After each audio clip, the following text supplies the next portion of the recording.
ต้อนรับเข้าสู่ช่องตั้งตำรวจนะคะไอ้คนน้องโวยคุณต้องไปนั่งคุณเนาะ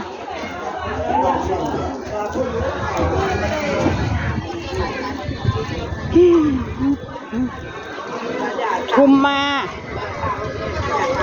าคือโชยแท้เจ้านะเจ้าคือโชยแท้คนสวยเลยคนมันสวยคุณโชยแท้ตอนนี้นั่นนะขาหยองป้าเจ้าแล้วให้คอยยองเจ้าขามันหยองหาก็มาบ่หาก็มาบ่หาก็มา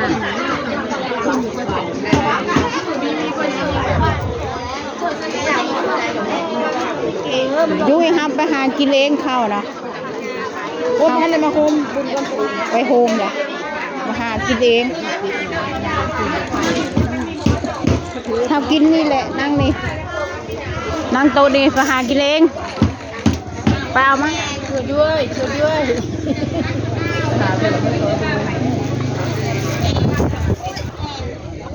หนาวบอกฮะมันมีอย่างสะดิดิเอามีอย่างไปหามากินแล้วมึงบอกกินกับมือว้ายมือนอนหนาว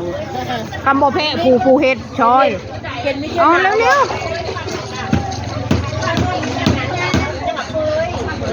เห็นมีเห็นเพื่อนหนาวแล้วมาปาดมือมาหอนโอ้ยกับบอกป้าแล้วยังไม่ได้กินข้าวเนาะกินข้าวน่ะคุณเพิ่นมันกินข้าวเลยไหมมาเพอวะโอ้จะบอกพันยขาสิที่แม่ปุ่มลงมาหอนจะมันก็เปิดอยู่จังเลยเขาเยอะเลยที่อ้วนเขาคือไม่ได้จับเลยจั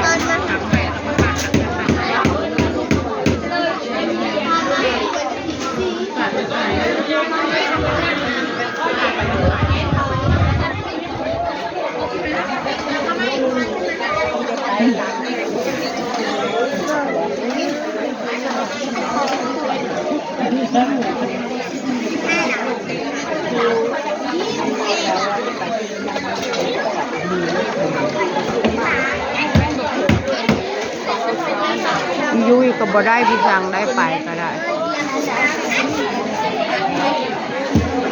ยุ้ยก็บ่ได้เพลือไปก็ได้ยืนเล่นๆอยู่ค่ะอะไรมันมียังสาเตยกับเขามีผักมีลาบมีแกงแน่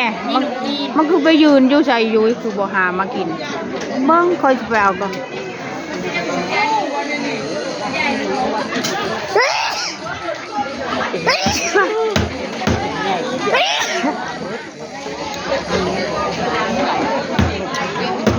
ทุกครั้งให้ยุ้ยเลย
ให้มาหากับข้าวแล้วไปยืนอยู่ไหมเราจะไม่ได้กินข้าวน้ำข้าวโอ้จ้าวันละ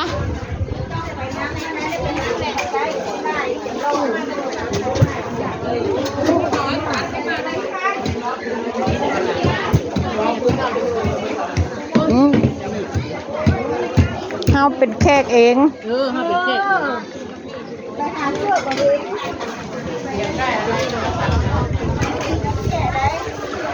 นี่บอกเข้า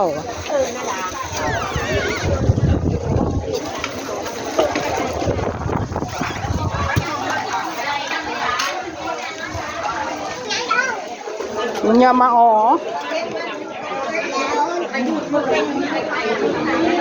ข้าวกินวันนี้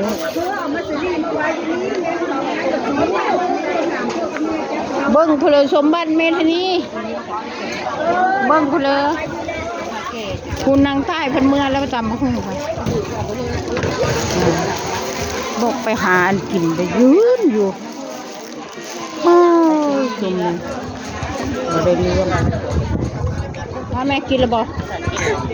เจยพักข่าวบบีบ่พักเราต้องหาพักกินก่อนเราเชื่อสีแดงค่ะ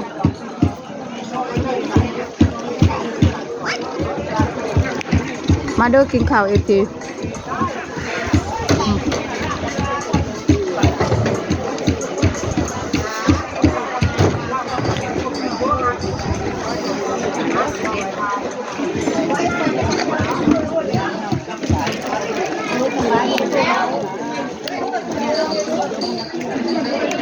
ข้าวผัด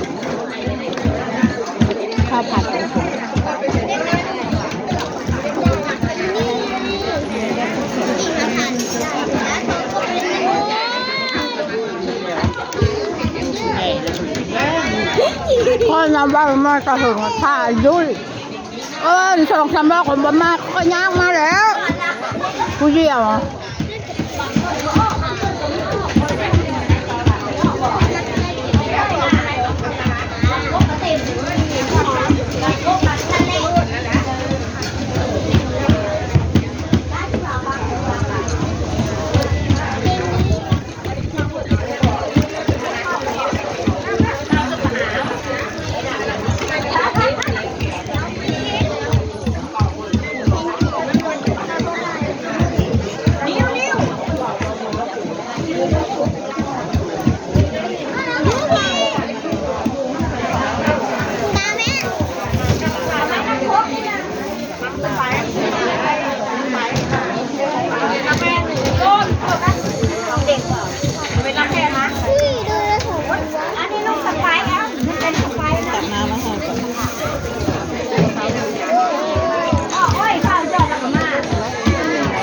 ผู้บริหาร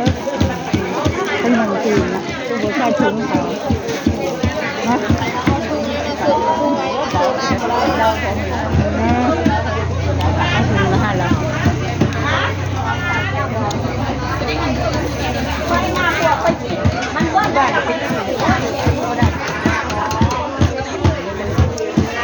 คนเยอะอยู่เจ๊อยู่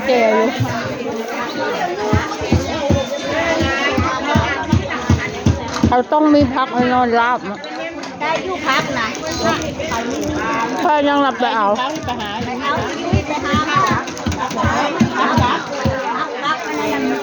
รับลาบ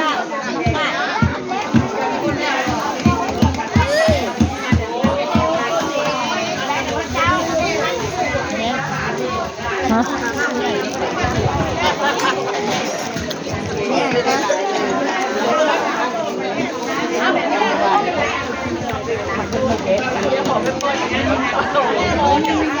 โอเคค่ะก็จบคลิปแค่นี้นะคะ อย่าลืมกดไลค์ กดแชร์ กดติดตามกดกระดิ่งให้คุณยายด้วยค่ะ ขอบคุณค่ะ